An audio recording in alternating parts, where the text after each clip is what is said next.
The subjunctive and optative moods, the subject matter of chapter 20. So this means that we are venturing outside the indicative mood of the verbs. I like to show a table here that expresses mood and contingency. So thus far we've dealt with the indicative mood that expresses reality. And as we move into the subjunctive, optative and imperative moods, we see that reality decreases as contingency increases. So the subjunctive is more or less this idea of contrary to fact, conditions being introduced, the idea of wishing, which we have in English as well. And the imperative is the idea of giving a command, which we shall see in chapter 21. So we have both of those moods, subjunctive and imperative in English, but the optative is something that we only find in Greek, and for that matter in Attic Greek. So it's really on its way out at the time of the New Testament, and so we don't see it as often, something like 68 or 70 times. And so it reduces even more the idea of reality and increases contingency as compared to the subjunctive. So going back over here, we see that we would start to see translations of verbs that introduce this idea of contingency or a rainy day plan, the idea of wish or doubt. One thing that's interesting now is that we take the time factor completely out of the Greek verb. We already knew that we weren't focusing on it as much, even in the indicative mood, but now we are completely focused on action kind. So in the Greek subjunctive, that's what we're focusing on, and in order to express that, we use three forms: undefined action kind, durative action kind, and perfective action kind. So three kinds of action.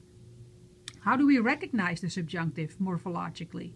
Well, the signature technological aspect that will stand out, something that you will observe visually, is the lengthening of the thematic vowel, which will also help you with your memorization because it's not quite new.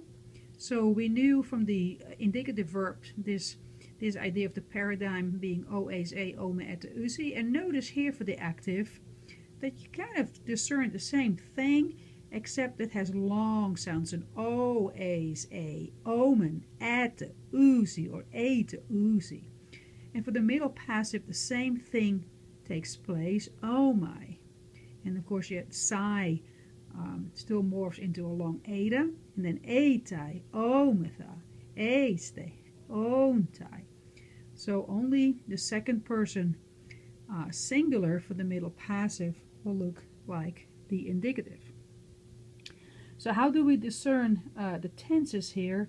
Well, it gets a little harder because the aorist tense does not have an augment because it does not indicate time.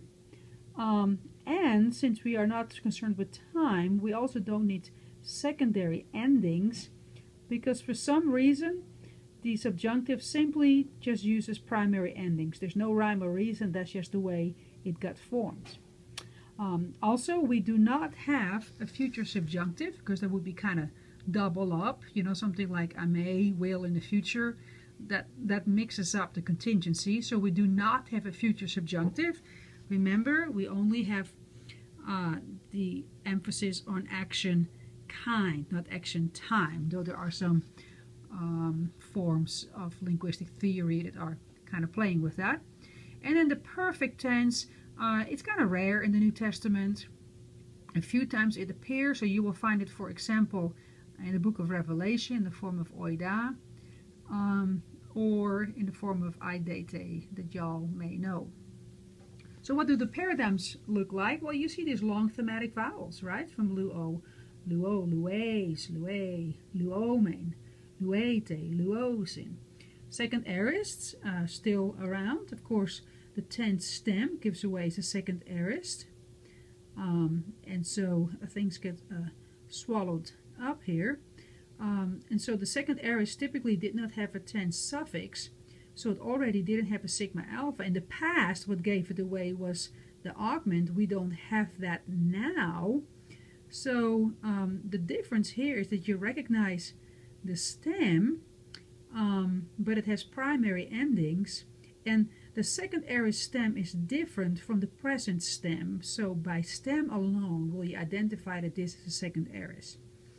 The first aorist does have a sigma from the sigma alpha, but you can tell that the alpha has been swallowed up by the long thematic vowels.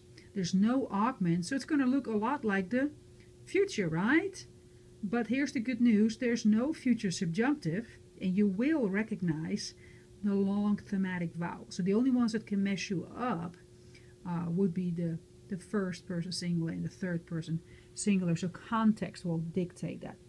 Same for the middle subjunctives. You recognize the stems, the endings, and just be aware of those that are not distinguished from the present stem. Notice the passive ones. For the passives, we have some telltale signs as well. For the second passive, the theta drops out, and for the first passive, we have the theta. There should be a theta eta, and you can kind of still tell, you know, the first, because it becomes a theta epsilon, but since it gets swallowed up, it still kind of looks like the long sounds. We have contracts of course, and so because of the contracts, we already get some lengthening in the indicative. So as a result, some of them are going to look a lot like the subjunctive, right? Now, some of the lengthening will be different, like what you see here for poeo. So poeis and poeis, there's lengthening, one in the diphthong with a circumflex, and one the lengthening with a long eta. So just observe the differences here. If you are not clear on this, then return, I think, to chapter 13 with the imperfect, where for the first time we see lengthening. Probably beyond that, probably a little later, outside the first principal part. But look up the contract verbs. Okay, so I think we have to go to the chapter on the aorist. All right, there you go. Remember that all moods outside the indicative use the negative may rather than u. We can double it up to give it some stronger double negative. So who knows? Amy also functions in a different mood. So we have Amy in the subjunctive, we have Amy in the optative, and Amy in the imperative. This is what it looks like in the subjunctive. The longer ones are a little easier to recognize. The shorter ones, be aware that it might overlap, look a lot like relative pronouns, but notice that the breathing marks are the other way around. This is smooth breathing, and relative pronouns are rough.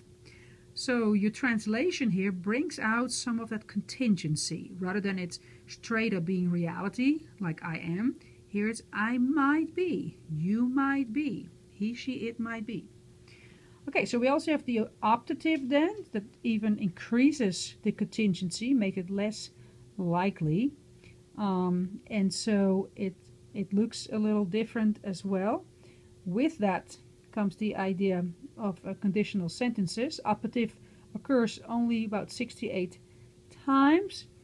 It stands out because it has an iota after the thematic vowel. So rather than having a lengthened thematic vowel, it has the regular thematic vowel but takes an iota, or after the tense suffix. And so notice how that really stands out. Suddenly, everywhere you see that iota. And believe me, except for the first aorist looking somewhat weird with the sigh, it will stand out and grab your attention. Notice here as well, in the middle, can you picture the iota? And here, even following the stem vowel, right? The tense suffix, and then before the thematic vowel, you see that iota standing out there like a sore thumb.